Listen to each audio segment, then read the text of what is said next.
नमस्कार मित्रांनो. मार्गदर्शक तत्व आपण मागच्या लेक्चरमध्ये मार्गदर्शक तत्व महत्वाचे काही मार्गदर्शक तत्व आहेत ते आपण मागच्या लेक्चरमध्ये बघितले. पाठ करणं अपेक्षित आहे. हा चॅप्टरच पूर्ण फॅक्च्युअल आहे आणि खरं तर आपली एक्झाम पण फॅक्च्युअल आहे. ही मेमरायझेशनची एक्झाम आहे. त्याच्यामध्ये फॅक्ट्स तुम्हाला छानपणे जमायला पाहिजे. आर्टिकल 41 काय म्हणतोय? तर आर्टिकल 41 वरती ना थोडासा चांगला प्रश्न विचारता आयोग. त्यामुळे थोडंसं छानपणे लक्ष द्या. आर्टिकल 41 म्हणतं राज्य आर्थिक क्षमता आणि विकासाच्या मर्यादेत राहून राज्याची जी आर्थिक क्षमता आहे त्या आर्थिक क्षमतेच्या मर्यादेत राहून आणि त्या विकासाच्या मर्यादेत राहून जे भारताचे नागरिक आहे त्या भारताच्या नागरिकांना कामाचा हक्क मिळेल. म्हणजे आर्टिकल 41 नुसार कामाचा हक्क मिळाल, शिक्षणाचा हक्क मिळेल, आजारपणात राज्य तुम्हाला मदत करेल. तुम्ही विकलांग असाल, तुम्ही वार्धक्य असाल म्हणजे तुमचं वय झालेलं असेल, तर तुम्हाला राज्य ह्या गोष्टींमध्ये मदत करेल.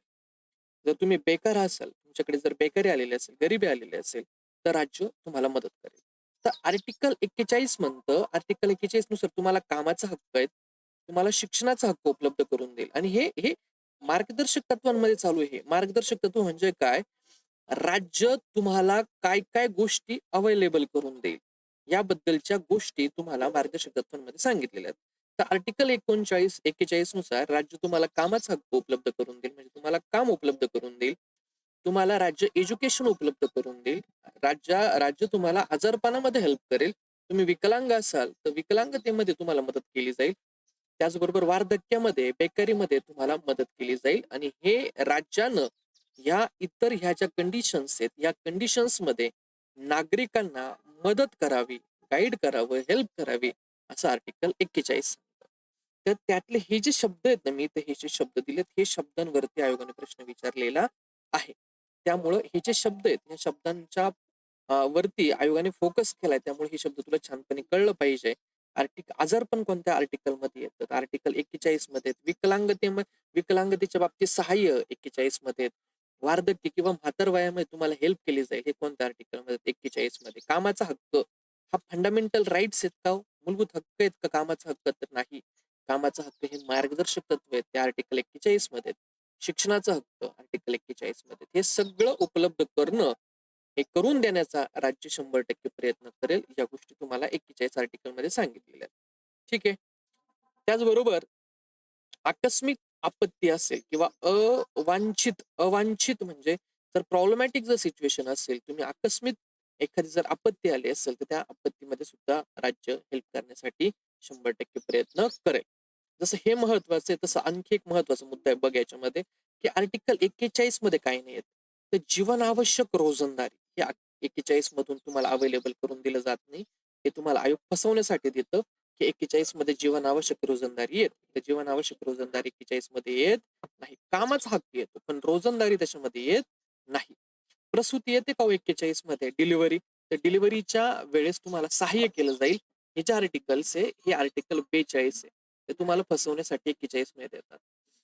कामाच्या जागी योग्य सुविधा हे आर्टिकल 41 तुम्हाला अवेलेबल करून देत नाही. तर कामाच्या ठिकाणी योग्य सुविधा या ज्या गोष्टी आहेत त्या आर्टिकल 41 मध्ये येत नाही. तर 41 मध्ये काय येत नाही हे सुद्धा तुला छानपणे पाठ करता आलं पाहिजे आणि काय येतं हे सुद्धा तुला छानपणे जमलं पाहिजे. हे दोन्ही पण मुद्दे तुझ्यासाठी फार फार महत्वाचे आहेत. ठीक आहे. आपण जाऊया पुढच्या आर्टिकल मध्ये. आर्टिकल 42 त्यातला मग अशीच आपण एक बघितलं बघ, प्रसूती विषयक सहाय्य तुम्हाला फसवण्यासाठी ते 41 मध्ये देतात प्रसूती. पण प्रसूती विषयक सहाय्य हे खरं तर तुमच्या आर्टिकल 42 मध्ये येतं. प्रसूती विषयक सहाय्य हे आर्टिकल 42 मध्ये तुम्हाला अवेलेबल करून दिलेत. हा, कामाच्या ठिकाणी न्याय आणि मानवी परिस्थिती. हे बघ, कामाच्या ठिकाणी योग्य सुविधा हे आर्टिकल 41 मध्ये नाही येत. कामाच्या ठिकाणी न्याय आणि योग्य सिच्युएशन हे आर्टिकल 42 मध्ये येतं. म्हणजे तुम्हाला चांगल्या गोष्टी तुम्हाला कामाच्या ठिकाणी न्याय म्हणजे तुमच्यावर अन्याय नाही होणार, तुम्हाला खराब वागणूक दिली नाही जाणार, कामाच्या ठिकाणी योग्य परिस्थिती अवेलेबल करून दिली जाईल. या आर्टिकल 42 म्हणतो तिथं मानवी परिस्थिती असेल. म्हणजे तुम्ही ज्या ठिकाणी कामाला गेलेत त्या ठिकाणी तुम्हाला अमानवी पद्धतीने वागवलं जाणार नाही. तुम्हाला तिथे मानवी परिस्थिती अवेलेबल करून दिली आहे. प्रसूती, मानवी परिस्थिती, कामाच्या ठिकाणी योग्य वागणूक ह्या गोष्टी आर्टिकल 42 मध्ये येतात. आर्टिकल 42 वरती प्रश्न आलेले आहेत. ही प्रसूती आणि कामाच्या ठिकाणी न्याय वागणूक या मुद्द्याला धरून आर्टिकल 42 वरती याच्या अगोदर प्रश्न विचारलेला आहे, तर तो तुला छानपणे जमायला पाहिजे. आर्टिकल 43 काय म्हणतो, कामगारांना निर्वाह वेतन दिलं जाईल. कामगारांचं जे पेमेंट आहे ते कामगारांचं पेमेंट वेळेवर दिलं जाईल, त्यांना जगण्यासाठी त्यांचं पेमेंट केलं जाईल. तर कामगारांचं निर्वाह वेतन हे आर्टिकल 43 मध्ये येतं. आता दोन इथं आणखी सब आर्टिकल आहे, 43A आणि 43B. हे जे जो दोन सब आर्टिकल्स या दोघांवरती पण प्रश्न आलेले आहेत. तर 43A काय म्हणतं, की जे उद्योगधंदे राज्याने जर एखादा उद्योग व्यवसाय स्थापन केला असेल, तर त्या राज्याच्या उद्योगामध्ये जे कामगार आहेत त्या कामगारांचा सहभाग करून घेतला जाईल, त्या कामगारांना त्या उद्योगामध्ये सहभागी करून घेतलं जाईल. हे आर्टिकल 43A ने सांगितलेलं आहे. हा आर्टिकल 43A मूळ राज्यघटनेमध्ये नव्हता. त्यासाठी 42वी घटना दुरुस्ती 1976 या साली केली आणि या 42वी घटना दुरुस्तीने 43A नावाचा जो आर्टिकल आहे तो राज्यघटनेमध्ये ऍड केला. प्रश्न येतो का? येतो. या फॅक्ट्स या मला तुमच्याकडनं पाठ असणं अपेक्षित आहे. बरं, 43B प्रश्न ऑलरेडी आलाय, बऱ्याच वेळा आलाय. सहकारी सोसायट्यांना प्रोत्साहन दिलं जाईल. म्हणजे जर एखाद्याला सहकारी सोसायटी स्थापन करायची असेल, 4 मित्र 10-15 लोक एकत्र येऊन त्यांना सहकारी सोसायटी स्थापन करायची असेल, तर ती स्थापन करण्यासाठी राज्य त्यांना प्रोत्साहन करेल. सहकारी तत्वावरती कुटीर उद्योगांचे संवर्धन हे कोणत्या आर्टिकल मध्ये येतं असा आयोगाचा प्रश्न आहे. आणि आपल्याला फक्त असं वाटतं का 43B मध्ये सहकारी सोसायटीचे म्हणजे कुटीर उद्योग जे आहेत, सहकारी तत्वावरती जे कुटीर उद्योग आहे त्यांचं संवर्धन सुद्धा 43B मध्ये येतं. 43B ही 97वी घटना दुरुस्ती 2011 ने ऍड केलेलं आहे, म्हणून हे आर्टिकल मला तोंडपाठ असायला पाहिजे. विचारलंय का सर? विचारलंय का आर्टिकल? हो विचारलंय, छानपणे पाठ करून ठेव. 97वी घटना दुरुस्ती 2011 पाठ पाहिजे. सहकारी सोसायट्या कुटीर उद्योगांचं संवर्धन या गोष्टी तुला छानपणे जमायला पाहिजे. 43 पाठ, 43A पाठ, 43B सुद्धा तुला पाठ असायला पाहिजे. पुढचा आर्टिकल येतो बघ आपल्या ग्रामीण भागाशी संबंधित आर्टिकल 48. कृषी आणि जे पशु आहेत, कृषीचं आणि पशुचं संवर्धन योग्यरित्या केलं जाईल. कृषीचं आणि पशुचं संवर्धन केलं जाईल. कृषीबद्दलच्या ज्या गोष्टी आहेत ना बाळा, त्या आर्टिकल 48 मध्ये दिल्या. आणि पर्यावरणाच्या ज्या गोष्टी आहेत, पर्यावरणाचं संरक्षण संवर्धन या 48A मध्ये दिलंय.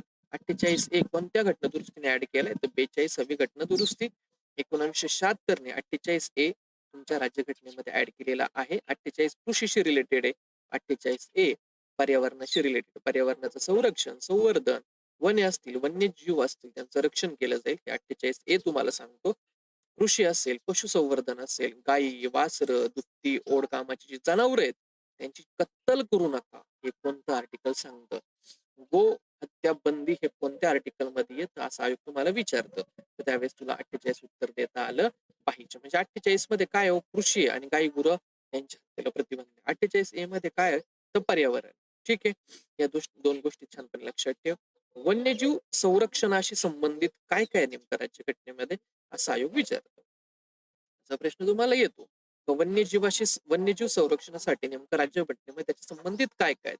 तर मूलभूत कर्तव्य, 7वं जे मूलभूत कर्तव्य आहेत, तुम्हाला आता कर्तव्य आपण याच्या आधी लेक्चर बघितलं का 7वं जे कर्तव्य आहेत ते पर्यावरणाशी रिलेटेड आहे आणि या पर्यावरणामध्येच वन्यजीव संरक्षण येतं. त्यामुळे मूलभूत कर्तव्य हे त्याच्याशी रिलेटेड येतं. आणि मार्गदर्शक तत्वांमध्ये जो आपण 48A पर्यावरणाशी बघितला, हे जे दोन आर्टिकल आहे हे तुमच्या वन्यजीव संरक्षणाशी संबंधित आहे.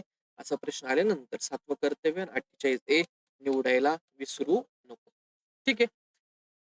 कलम 44. कलम 44 मध्ये काय म्हटलंय? तर समान नागरी कायदा. पाठ केले की हेडिंग हेडिंग पाठ करून ठेव. समान नागरी कायदा. गोवा हे पहिलं असं राज्य आहे की ज्याने कलम 44 लागू केलेलं आहे. तर म्हणून कलम 44 म्हणजे समान नागरी कायदा लागू करणारं पहिलं राज्य कोणतं असा प्रश्न आल्यावरती तुला गोवा उत्तर लिहायचं आहे. समान नागरी कायदा लोकशाही यशस्वीरित्या कार्यरत राहण्याची पूर्व अट आहे का? तर हो. समान नागरी कायदा जर लोकशाही आपल्याला यशस्वीरित्या जर टिकवायची असेल तर त्यासाठी आपण समान नागरी कायदा लागू केला पाहिजे. लोकशाहीच्या यशस्वीरित्यासाठी समान नागरी कायदा पूर्व अट आहे हे तू लक्षात घे. जागतिकीकरणाच्या जे जागतिकीकरण आहे त्या जागतिकीकरणाच्या विश्वासामधून धार्मिक राजकारण पुसून टाकेल का? तर समान नागरी कायदा जो आहे हा जर लागू केला तर हा जे जागतिकीकरण आहे म्हणजे जे आंतरराष्ट्रीय संबंध आहेत देशादेशांमधले त्यांच्यामधलं जे धार्मिक राजकारण आहे ते पुसून टाकल का? तर 100% जर आपण समान नागरी कायदा केला, तर आंतरराष्ट्रीय जे राजकारण आहे, जे धर्माशी निगडीत राजकारण आहे, हे धर्माच्या निगडीत असलेलं राजकारण 100% पुसून टाकण्यासाठी समान नागरी कायदा काम करेल. तर ह्या ज्या गोष्टी आहेत समान नागरी कायद्याच्या, ह्या फॅक्ट्स वरती आयोगाने प्रश्न विचारलाय, म्हणून थोडंसं व्हॅल्यू ऍडिशन मी इथे तुला करून दिलेलं आहे. ठीक आहे. अजून काय आपण पाहिलं पाहिजे, की समान नागरी कायदा जो आहे, तो निर्माण न होण्याची काय काय कारण आहेत. आतापर्यंत का बरं भारतामध्ये समान नागरी कायदा निर्माण नाही झालेला? त्याच्या मागे पहिलं कारण असं आहे, की राजकीय इच्छाशक्तीच नाही. जे राजकीय नेते आहेत, त्यांना असं वाटतं, की समान नागरी कायदा नाही लागू झाला पाहिजे. का बरं? कारण आपल्याकडे कसं आहे, मुस्लिमांचे काही धार्मिक वेगळे ऍक्ट आहेत, हिंदूंचे काही वेगळे ऍक्ट आहेत. तर हे मुस्लिमांचे वेगळे ऍक्ट, हिंदूंचे वेगळे ऍक्ट असं न होता या दोघांसाठी एकच ऍक्ट असायला पाहिजे. असं जर आपल्याला भारतात आपण ज्यावेळेस असं करू, समजा मुस्लिमांची विवाहाची वेगळी पद्धत आहे, त्यांची विवाहाचे वेगळे कायदे आहेत, हिंदूंचे वेगळे कायदे आहेत समजा. तर हे दोघांचे वेगवेगळे कायदे आहेत विवाहाचे, हे नष्ट करा आणि एकच कायदा लागू करा. म्हणजे धार्मिक वेगवेगळे कायदे वेगवेगळ्या धर्माचे ते बंद करायचे आणि सगळ्यांसाठी एकच कायदा लागू करायचा. याला समान नागरी कायदा असं म्हटलं जातं. पण नेमकं गंमत काय होती, हे जे नेते आहेत, या नेत्यांचं म्हणणं असं राहतं, की आम्ही मग यांचं जे मतदान आहे हे धर्मावरती रिलेटेड असतं.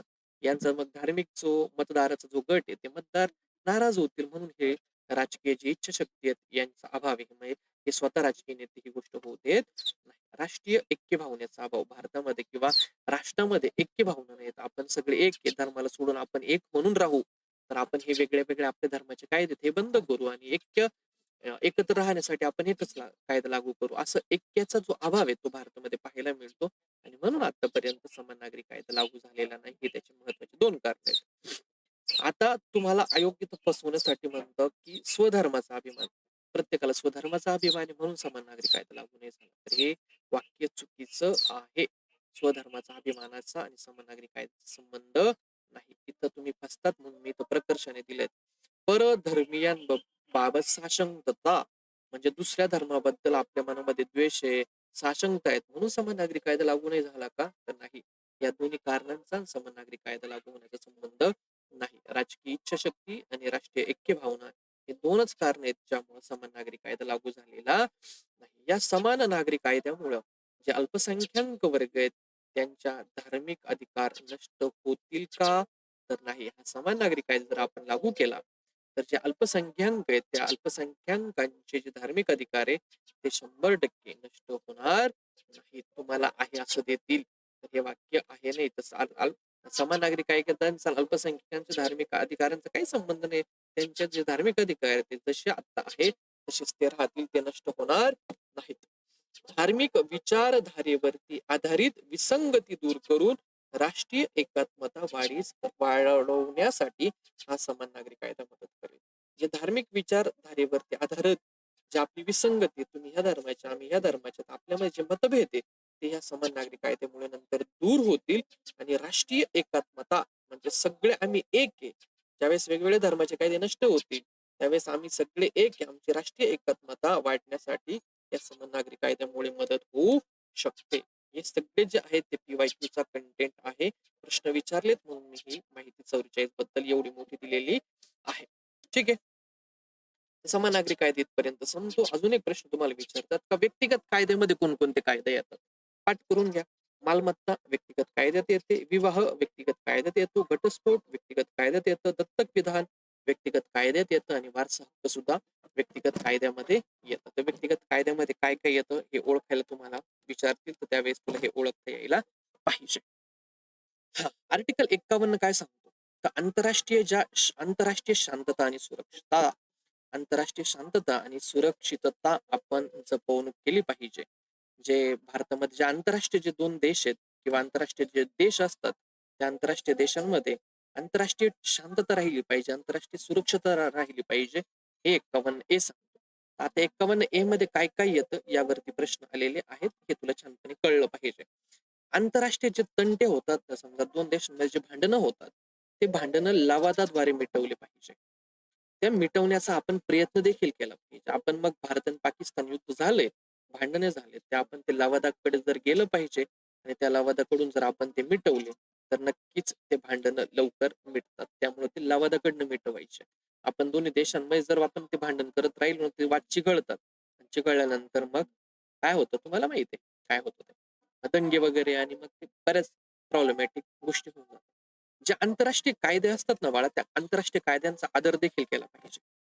बघ, जे आंतरराष्ट्रीय कायदे आहेत, त्या आंतरराष्ट्रीय कायद्यांचा आपण 100% आदर करायला पाहिजे. हे 51 मध्ये काय काय येतं तर भांडणं लवादाद्वारे मिटवले पाहिजे. आंतरराष्ट्रीय कायद्यांचा आपण आदर केला पाहिजे. राष्ट्रांमध्ये आपण न्यायसंगत संबंध राखले पाहिजे. हे दोन राष्ट्र असतील, पाकिस्तान, भारत, जे पण दोन राष्ट्र असतील, त्यांच्यामध्ये न्यायसंगत संबंध राहिले पाहिजे. म्हणजे वाद मिटवण्याचा खरं तर इथं प्रयत्न केलेला आहे. आंतरराष्ट्रीय कायदा, तह यांमधील जे कर्तव्य असतात, त्या कर्तव्यांचा मान केला पाहिजे. आंतरराष्ट्रीय जगासाठी जे काही कायदे केले जातात, तह केले जातात जगाच्या कल्याणासाठी, त्या तहांचा, कायद्यांचा, त्यातील जे कर्तव्य आहेत, त्या कर्तव्यांचा आपण मान केला पाहिजे. तर तुम्हाला विचारतील आर्टिकल 51 मध्ये काय येतं, तर तुला हे 4 मुद्दे सांगता यायला पाहिजे. नेमकं आर्टिकल 51 मध्ये काय येत नाही, तुला कुठं फसवतात, तर ते म्हणतात की आर्टिकल 51 नुसार गरजू राष्ट्रांना मदत केली पाहिजे. तर असं काही नाही, गरजू राष्ट्रांना मदत करण्याचं आर्टिकल 51 मध्ये काही सांगितलेलं नाहीये. शांततापूर्वक सह अस्तित्वाला प्रोत्साहन असं सुद्धा आर्टिकल 51 मध्ये सांगितलेलं नाही. या 2 गोष्टी पाठ ठेव. बाकीच्या जर गोष्टी आल्या तर त्यांना येस येस म्हणत जा. गरजू राष्ट्रांना मदत चुकीचं आहे आणि शांततापूर्ण सह अस्तित्वास प्रोत्साहन हे सुद्धा आर्टिकल 51 मध्ये सांगितलेलं नाहीये. ठीक आहे. अशा प्रकारे तुला आर्टिकल 51 कळला पाहिजे. लवादाद्वारे येस, कायद्यांचा आदर येस, राष्ट्रांमध्ये न्यायसंगत संबंध हो ठेवायला पाहिजे, कायद्यांतहाचा कर्तव्याचा आदर केला पाहिजे, मान ठेवला पाहिजे का तर ठेवला पाहिजे. या प्रकारे आर्टिकल 51 चे प्रश्न तुला सोडवता यायला पाहिजे. ठीक आहे. समानतेचा अधिकार, तर समानतेच्या अधिकारामध्ये काय काय येतं हे तुम्हाला विचारतात. कायद्यासमोर समानता कलम 14 ने दिलंय. समानतेच्या अधिकारात येतं का तर येतं. अस्पृश्यतेची समाप्ती करायची, म्हणजे काही खालच्या धर्माचे काही वरच्या धर्माचे असा भेदभाव संपून टाकायचा आणि खालच्या धर्माचे जे लोक आहेत त्यांच्यामध्ये जी अस्पृश्यता आपण पाळतो तर त्या अस्पृश्यता पाळायला नाही पाहिजे. मग सगळे समान पातळीवरती येतील. हे समतेच्या अधिकारामध्ये येतं का येतं. कलम 14 आणि कलम 17 समतेच्या अधिकारामध्ये येतं. पदव्यांची समाप्ती कलम 18 मध्ये दिले बघा, पदव्यांची समाप्ती. राव बहादूर वगैरे वगैरे ह्या इतिहास ब्रिटिश लोक ज्या पदव्या द्यायच्यात त्यामुळे मग तो मोठ्या पदाचा वाटायचं, बाकीचे लहान पदाचे या पदव्याच बंद केल्या तर सगळे एका समान पातळीला येतील. म्हणजे समतेच्या अधिकारामध्ये कलम 14, 17 आणि 18 येतो. समान अभिव्यक्ती स्वातंत्र्य हे समतेच्या अधिकारामध्ये येत नाही, हे पाठ करून ठेव. आयोग तुला फसवण्यासाठी ते देतं. समान अधिकार कायदा किंवा समान अभिव्यक्ती स्वातंत्र्य, समान अधिकार नाही, समान अभिव्यक्ती, सगळ्यांना बोलण्याच्या समान संधी, तर हे तुझ्या समतेच्या अधिकारात येत नाही, हे लक्षात ठेव. एवढं लक्षात ठेवलं की हा प्रश्न तुला जमून जातो. तर समतेच्या अधिकारामध्ये कोणकोणते आर्टिकल येतात? 14, 17 आणि 18. अभिव्यक्ती म्हणजे 19चा संबंध नाही. आता यांच्या ना जर विचारल्या तर तारखा विचारतील, म्हणून याच्या तारखा पाठ करून ठेव. किमान वेतन कायदा कधीचा आहे तर 48 आहे. मातृत्व लाभ कायदा कधीचा आहे तर 61 आहे, 1900. राष्ट्रीय वन धोरण कधीच आहे ते 1988 आहे. मनरेगा कधीच आहे तर मनरेगा ही स्कीम आहे, इकॉनॉमिक्स मध्ये पाहायला मिळते आपल्याला ती, तर 2006 ची आहे. वेतन कायदा 48, मातृत्व लाभ 61, राष्ट्रीय वन धोरण 88, मनरेगा 2006. मार्गदर्शक धोरणांची अंमलबजावणीसाठी हे कायदे केलेले आहेत. तर खालीलपैकी कोणते कायदे मार्गदर्शक धोरणाच्या अंमलबजावणीसाठी केलेले आहेत असा आयोग तुला प्रश्न विचारल. तर हे कायदे मार्गदर्शक तत्वांचं इम्प्लिमेंटेशन करण्यासाठी हे कायदे केलेले आहेत. कोणकोणते? किमान वेतन कायदा 48 चा केलाय, मातृत्व लाभ कायदा 61 चा केलाय, राष्ट्रीय वन धोरण 88 च केलंय आणि मनरेगा 2006. तर जे मार्गदर्शक तत्व आहेत ते मार्गदर्शक तत्वांचे इम्प्लिमेंटेशन करण्यासाठी हे कायदे केलेले आहेत. जे समान नागरिक कायदा लागू करणार पहिलं राज्य कोणतं? गोवा, हे आपण बघितलं होतं. आणि असं विधेयक मांडणार पहिलं राज्य कोणतं जर विचारलं तर हा करंटचा मुद्दा आहे, त्यावेळेस तुला उत्तराखंडला यायचं. उत्तराखंडने सध्या समान नागरिक कायदा लागू करावा यासाठी विधेयक आणलेलं आहे. आणि लागू करणारं पहिलं राज्य विचारलं तर त्यावेळेस तुला गोवा उत्तर द्यायचं आहे. तर मार्गदर्शक तत्वांच्या शेवटाकडे आपण जातो. एक शेवटचं पेज आपल्याला बघायचं. भाग 4 भाग 4 मध्ये आपल्याला काय दिलं? मार्गदर्शक तत्व. पण ह्या भाग 4च्या बाहेर सुद्धा काही मार्गदर्शक तत्व दिलेले आहेत. तर त्या भाग 4च्या बाहेरील मार्गदर्शक तत्व कोणते? तर ते मार्गदर्शक तत्व जे आहेत ते आपल्यासाठी फार महत्वाचे आहेत. आर्टिकल 335 त्याच्यामध्ये येतं. आर्टिकल 350 त्यामध्ये येतं आणि आर्टिकल 351 पण येतं. हे आर्टिकल ऑलरेडी मला वाटते याच्या अगोदरच्या लेक्चरमध्ये आपण बघितलेत, मी पाठ करायला पण लावलेत. आर्टिकल 335 भाग 16 मध्ये येतं, आर्टिकल 350 हे भाग 17 मध्ये येतं आणि आर्टिकल 351 हा भाग 17 मध्येच येतो. 335 मध्ये काय म्हटलं? आर्टिकल 335 का सेवा आणि जे पद आहेत किंवा ज्या सरकारी नोकऱ्या आहेत त्याच्यामध्ये SC ST जे हक्क आहेत त्याच्या संबंधी आर्टिकल 335. सेवा पदांमधील जे हक्क आहेत त्याच्या संबंधित आर्टिकल 335 येतो आणि तो भाग 16 मध्ये येतो. आर्टिकल 350 हा भाग 17 मध्ये येतो आणि जे भाषिक अल्पसंख्यक जे लोक आहेत, भाषिक अल्पसंख्यक जे लोक आहेत त्यांच्या मुलांना जे प्राथमिक शिक्षण आहे ते प्राथमिक शिक्षण मातृभाषेतून उपलब्ध करून द्यावं. मातृभाषेतून उपलब्ध करून द्यावं हे आर्टिकल 350 सांगतो. आर्टिकल 351 काय सांगतो? तर हिंदी भाषेच्या विकासासाठी काही मार्गदर्शक तत्व हे आर्टिकल 351 मध्ये दिलेले आहेत. प्रश्न समजून घे. प्रश्न काय विचारला जाणार आहे तुला? का भाग 4च्या बाहेरील खालीलपैकी मार्गदर्शक तत्व कोणते? त्यावेळेस तुला आर्टिकल सांगता आलं पाहिजे. 335 350 351 येतो. 350 335 काय म्हणतो? SC ST सेवा पदांमध्ये SC ST आरक्षण. त्याच्यानंतर 350 काय म्हणतो? अल्पसंख्याकांसाठी मातृभाषेतून शिक्षण. 351 हिंदी भाषेच्या विकासासाठी. तर हे आर्टिकल तुला सांगता यायला पाहिजे. ठीक आहे. प्रश्न पडतात, हो पडतात म्हणूनच दिले. आता मार्गदर्शक तत्वांबाबत काही मत आहेत, काही लोकांनी मत मांडलेत. प्रश्न कुठून आणले सर? हा कंटेंट कुठला आहे? PYQचा. PYQ मध्ये ह्या गोष्टी विचारल्यात म्हणून हे तुम्हाला पाठवणं अपेक्षित आहे. मार्गदर्शक तत्वांना अल्लादी कृष्णस्वामी अय्यर हे पहिले व्यक्ती आहेत ज्यांनी पहिले म्हणजे आपल्या नोट्स मध्ये पहिले व्यक्ती आहेत. अल्लादी कृष्णस्वामी अय्यर यांनी काय म्हटलं होतं मार्गदर्शक तत्वांबाबत? मार्गदर्शक तत्वांबाबत काय म्हटलं होतं? लोकांना जबाबदार असलेले कोणतेही मंत्रिमंडळ भाग 4 कडे दुर्लक्ष करू शकत नाही. लोकांना जबाबदार असलेलं कोणतेही मंत्रिमंडळ म्हणजेच सरकार. सरकार लोकांमधून निवडून जातं ना, मग ते लोकांना जबाबदार असतं. तर हे जे सरकार आहे, कोणतेही निवडून गेलेले जे सरकार आहे ते या मार्गदर्शक तत्वांकडे कधीही दुर्लक्षित करू शकत नाही. हे कोणी म्हटलं होतं? अल्लादी कृष्णस्वामी अय्यर. भाग 4 कडेच म्हणजे मार्गदर्शक तत्वांकडे दुर्लक्ष करू शकत नाही. आंबेडकरांनी म्हटलं होतं का जनतेच्या मतांवरती आधारित असलेले जे सरकार आहे ते धोरणं ठरवित असताना या मार्गदर्शक तत्वांकडे कधीही दुर्लक्षित करू शकत नाही.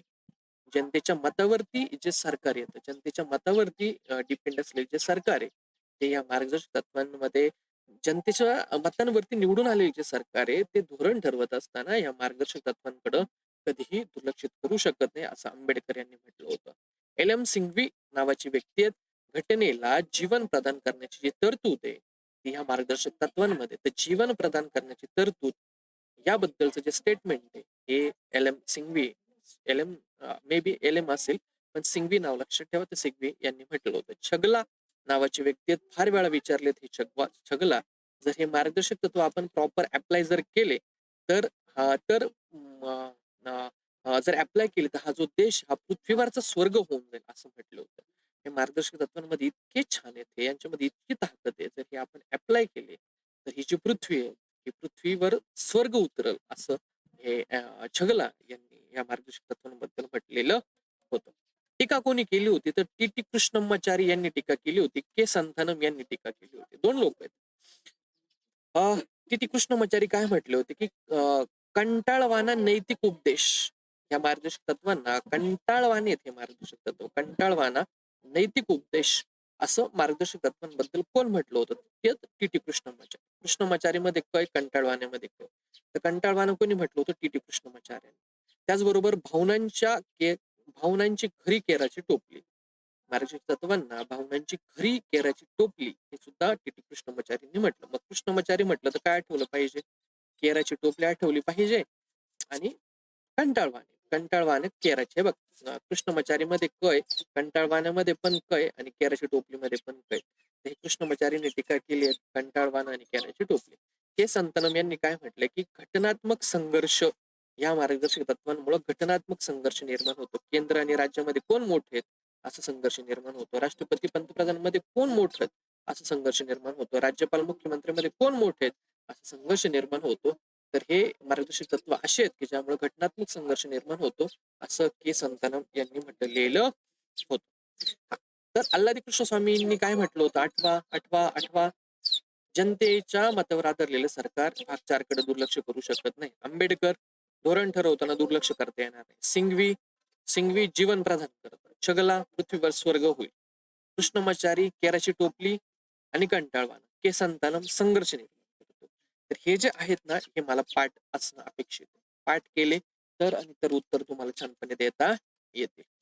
इतिहासामध्ये जर आपण डोकावून पाहिलं तर 1928 मध्ये एक नेहरू अहवाल आला होता. 1928 पाठ करून घ्या हे साल. नेहरू अहवाल कधीच 1928 ला इतिहासामध्ये क्रम लावायला प्रश्न विचारतात त्यावेळेस हे तुला पाठ असणं अपेक्षित आहे. तर नेहरू अहवाल 1928 आहे. तर त्या नेहरू अहवालामध्ये म्हटलं होतं स्वराज्य घटनेची तरतुदी होते. ह्या नेहरू अहवालात काय होतं? स्वराज्य घटनेची तरतूद ह्या नेहरू अहवालामध्ये होती. काही फंडामेंटल राईट्स आहेत. एक्झाम्पल प्राथमिक शिक्षणाचा हक्क. तर हे फंडामेंटल जे राईट्स आहेत या नेहरू अहवालामध्ये ते त्यावेळेस दिलेले होते. 1945 मध्ये तेज बहादूर सप्रू नावाची समिती आली होती. सप्रू समिती म्हणतात तिला. तेज बहादूर सप्रू 1945 ला.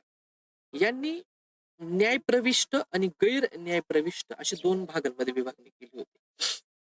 जे न्यायप्रविष्ट असतील त्याला फंडामेंटल राईट्स म्हटलं होतं. जे गैर न्यायप्रविष्ट असतील त्याला मार्गदर्शक तत्व म्हटलं होतं आणि यांचा जो सल्ला आहे तो मसुदा समितीने स्वीकारला होता. तर तेज बहादूर सप्रू समितीने म्हटलं होतं की काही ज्या गोष्टी आहेत त्यांना न्यायप्रविष्ट करा ते फंडामेंटल राईट्स मध्ये टाका आणि काही गैर न्यायप्रविष्ट आहेत जे न्यायालयासाठी अप्लाय नाही त्यांना मार्गदर्शक तत्वांमध्ये टाका. तर या सप्रू समितीच्या शिफारसी या मसुदा समितीने स्वीकारलेल्या होत्या. तर मग आपण जे मार्गदर्शक तत्व आहेत ते कोणत्या देशाकडून घेतलेत तर आयरिश कडनं घेतलेत. आणि आयरिशने कोणत्या देशाकडनं घेतलंय तर स्पॅनिश या देशाकडनं घेतलंय. या ऑलरेडी आपण बऱ्याच वेळा पाहिलं आयरिशकडनं घेतलंय आणि हा पण विचारलेला आहे प्रश्न की आयरिशने कोणत्या देशाकडनं घेतलं तर आयरिशने स्पॅनिश हा जो देश आहे या देशाकडनं हे मार्गदर्शक तत्व घेतलेले आहे. अशा प्रकारचं जे मार्गदर्शक तत्वांचं चॅप्टर आहे ते आपलं इथे खूप महत्वाचं चॅप्टर आहे. 100% ह्या चॅप्टर वरती कंबाईनच्या पूर्व परीक्षेमध्ये प्रश्न तुम्हाला विचारला जाईल. तुम्ही छानपणे या चॅप्टरला रिवाइज करा. काही अडचण आहे तुम्हाला कधीही विचारा. तोपर्यंत थँक्यू सो मच.